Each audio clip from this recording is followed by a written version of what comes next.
Top of the day to the enthusiasts. I am Sky Guy R12 Turn, and almost 2 weeks ago, I visited Kings Island in Mason, Ohio, United States for the first time.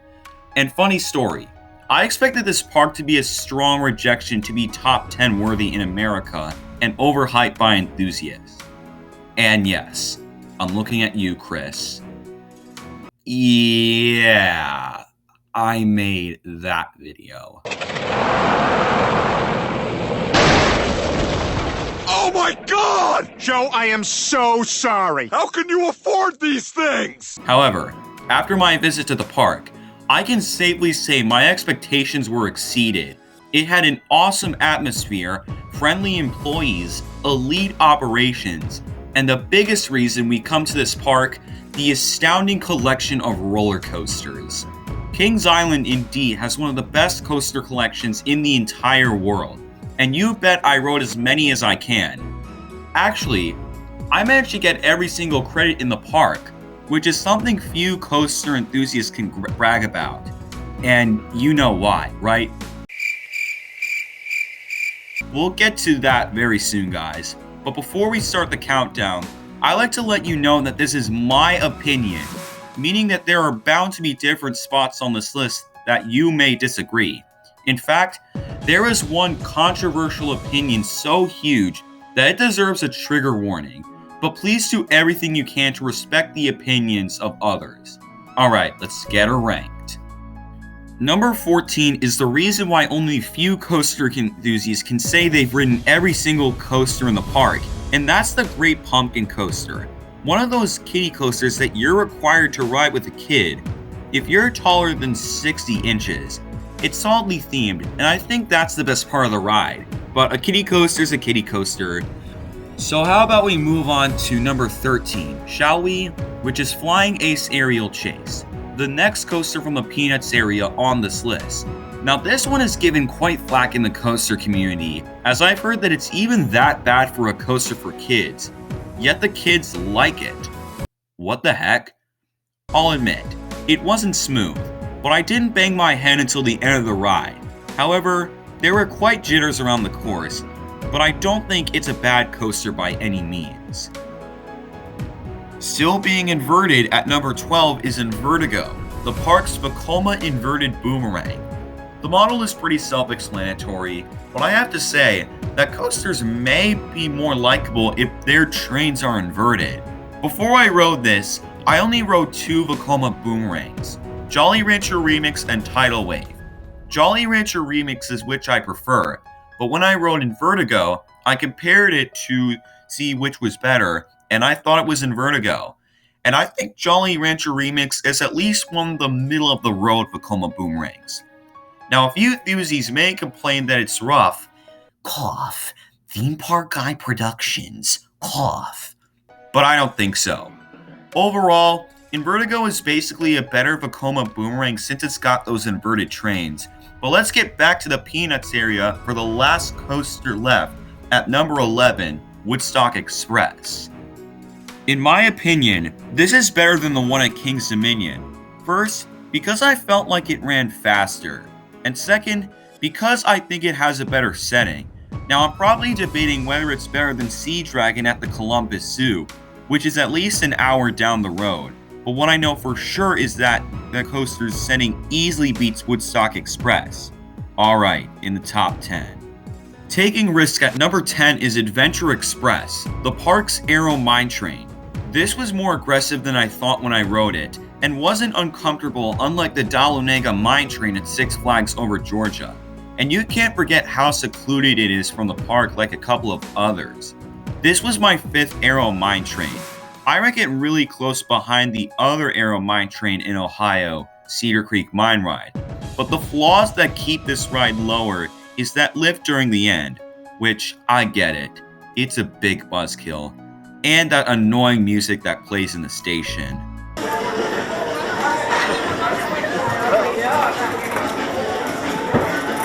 Moving on.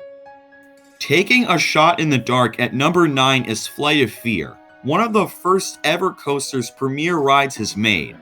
I'm not a fan of these clones, and I don't know anyone who's a fanboy of this ride. I have ridden the one at King's Dominion, and I prefer that one to King's Islands. On King's Dominion's Flight of Fear, which I have a review of, I thought the ride had quite a few jitters and the transitions were good, at least for a premier rides. But I thought King's Island's Flight of Fear was even rougher and had mediocre transitions on the second half of the ride. Those transitions felt like an arrow, but one that had better transitions. Overall, I think this ride is just good, and I give the ride the same score I had with King's Dominion's Flight of Fear, but expect it to be worse than that. Staying in the topic of coasters located at both of these parks, we stunt into Backlot Stunt Coaster at number 8. Unlike Flight of Fear, I prefer the one at this park to King's Dominion, and it's for the most obvious reason. The effects were working. I rode this coaster in the front row, and I thought this one had better pacing, but these two strengths don't push this coaster any higher from the one at King's Dominion. In fact, they're right next to each other in my rankings. Other than that, there really isn't anything else I can say. But in conclusion, King's Island's Backlot Stunt Coaster is better than King's Dominion's.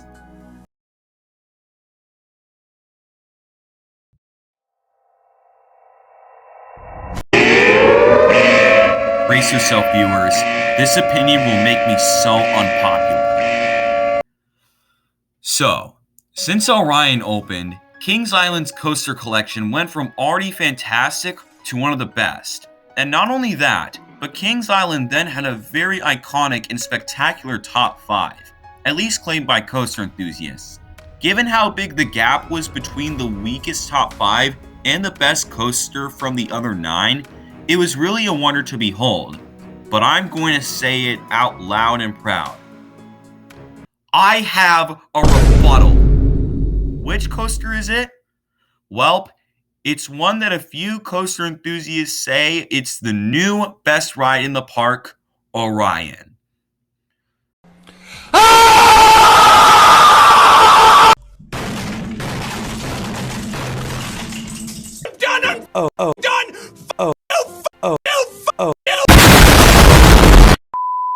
I get it. I know what you're thinking. Sky Guy! What and why the hell? How is Orion that overrated? 3 words. Worst name ever. Why?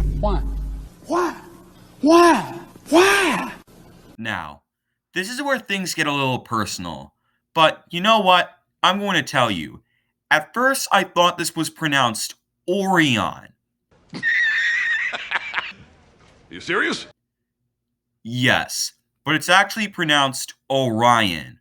All you have to do is put a B in between the first and second syllable, and boom! Congratulations, you've said my last name correctly. Now you're probably asking me, well, Sky Guy, how does that piss you off?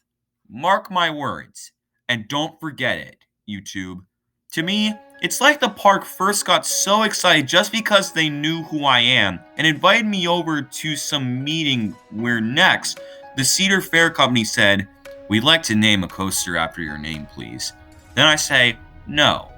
But then, King's Island felt very greedy and decided not to listen to me. And then, when the coaster is ready to be announced, they'll announce it on literally every single social media platform. And it's all just because they know what my name is!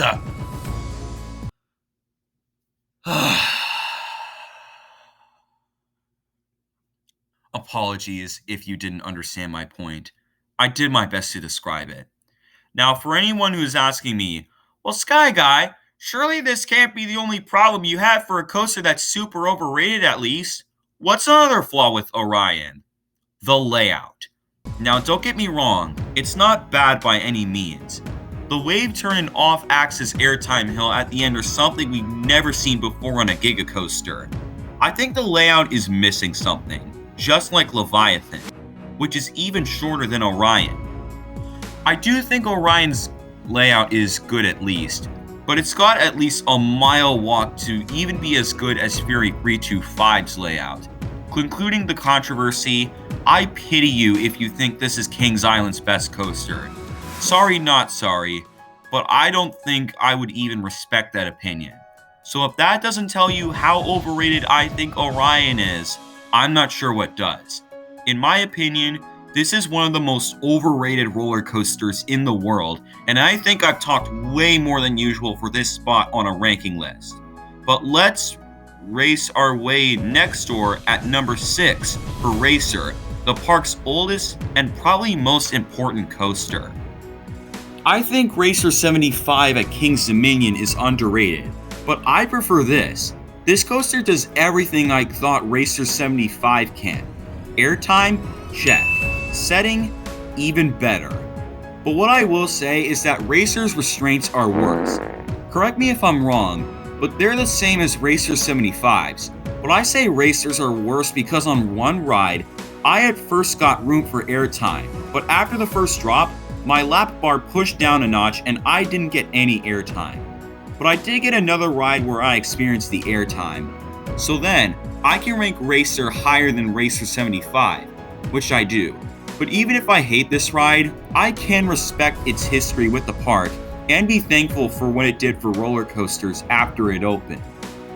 Speaking of history, number 5 is the Bat, the park's aero-suspended coaster.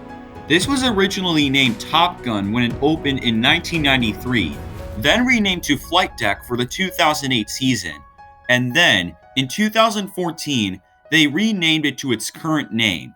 Apparently, this was to pay homage to the original Bat, which opened in 1981, but it turned out to be so very problematic that it would operate for only 2 years.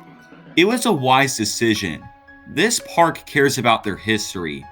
I think Iron Dragon at Cedar Point is underrated, but if you ask me which aero suspended coaster in Ohio is better, it's no contest. The Bat. The swings are more frequent and extreme for sure. It has better pacing, a really better setting, better layout, and... No, I can't name anymore, but you get the point. Our ride on the Bat is worth that long walk to the station. Still being secluded, but taking it longer and even older at number 4 is the Beast, one of the most famous roller coasters ever built. I love the Beast. What beasts the feeling of an antique wooden coaster with tracks so long? Not only is it the longest coaster in North America, not only is it the longest wooden coaster in the world, but it gives you the feeling of traveling through the woods. Well, you're in for a treat. That's my favorite part about the Beast. I've never rode it in the front row or at night, but sadly, during my visit to Kings Island, I wasn't able to stay at this park when the sky was dark. Next time I'll go to Kings Island, I will undoubtedly try to stay there until it closes. But day rides on the Beast are excellent as well. It may not be as amazing as night rides, but no matter what, the Beast is a must-do. Now, one complaint coaster enthusiasts say about the Beast is that there are a lot of rough potholes, but call me crazy, I think the Beast is just fine with that. Theme Park Crazy says that it may be bumpy, but it's a lovable kind of bumpy, and I think he's right. So far, I've never gone off the Beast with a minor wound, but there will be more to come, and I can't wait to see what it's all about. Killing its son and burying it at number 3 is Banshee, the park's B&M invert. This was my 7th B&M invert, and the only one of its kind with the B&M vest restraints. Banshee is arguably Kings Island's most polarizing coaster. One half says that the rattle is really bad and the restraints push your body very hard, which makes it to be the world's worst B&M invert. The other half says that it's an excellent ride and it's one of the world's best B&M inverts. I fall into the latter, but I'll admit, I understand how bad the rattle is. I felt it too, particularly in the back, but the power of that first drop makes up for it. It's my favorite first drop on a B&M invert. Only 2 other B&M inverts can say their first drop does not have a pre-drop, and like all B&M inverts I've ridden, Banshee is forceful. Sure, there may be moments where it's not so forceful like that 0G roll and especially that high to the ground Heartline roll, but I think the most forceful is... Actually, I don't know about that. I think there's more than one element that on Banshee that may share an equal amount of positive Gs. But my favorite part about Banshee is the aforementioned high to the ground heartline roll. After losing its speed on that 225-degree turn, you approach that slow inversion that gives you plenty of hang time, and I love it. For the last words, if you want to know which half you're on Banshee, you've got to ride this for yourself. Whether how bad the rattle is or the restraints, it's up to you to decide what you think of Banshee after you ride it. Number 2 is my second favorite wooden coaster I've ever ridden, Mystic Timbers. This was so close to number 1. It could have been this ride's game to take the first prize home. It's that excellent of a coaster. How excellent, you might ask? First off, in my opinion, theming is the most underrated aspect of a coaster, and like almost every single coaster in the park, Mystic Timbers has it. In fact, the theme is very strong. Second, this ride has airtime. In fact, all of those moments are very strong. Make sure you ride this in the back for the best ride. Oh, and how can I talk about Mystic Timbers without bringing up in the shed? Now, I know, this is the most infamous part of Mystic Timbers, and it disappointed at least 90% of us. All we got in the shed was a jump scare that was made by a screen. It's probably a bigger buzzkill than Adventure Express lift hill toward the station, but I won't let that ruin the ejector-filled airtime experience that is Mystic Timbers. So what is number 1? Well, you can never go wrong with the B&M Hyper, and Diamondback, in my opinion, is one of the best out there.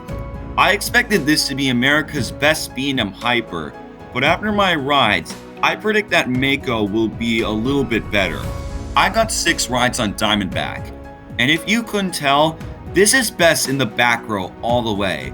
Though, funny thing, the rest of my party said the front row was where it's at, but the back is where you'll get the max power of Diamondback's first drop, airtime hills, drop off the mid-course, and the drop to the splashdown.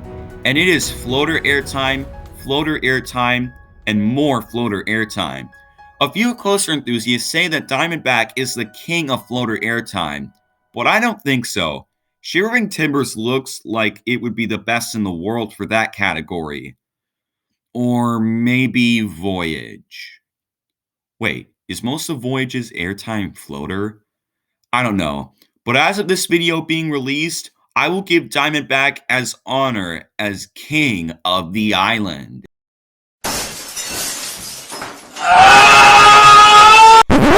Okay, I'll stop, man. I promise that's the last pun of the video. I love puns. So there you have it. How I rank every single coaster at Kings Island. Now, I like to hear from you. If you've ridden every coaster here, how do you rank them? Please let me know in the comments below. If you enjoyed this video, it would mean the world to me if you give this video a like and subscribe to the channel. It's free and always one step closer to my ultimate goal on YouTube, which is 100,000 subscribers. Don't forget to check me out on Instagram and follow me there, as well as Roblox, where you can friend/follow me and have the rare chance of playing a Roblox game with me. Thank you all so much for watching, and I'll see y'all next time.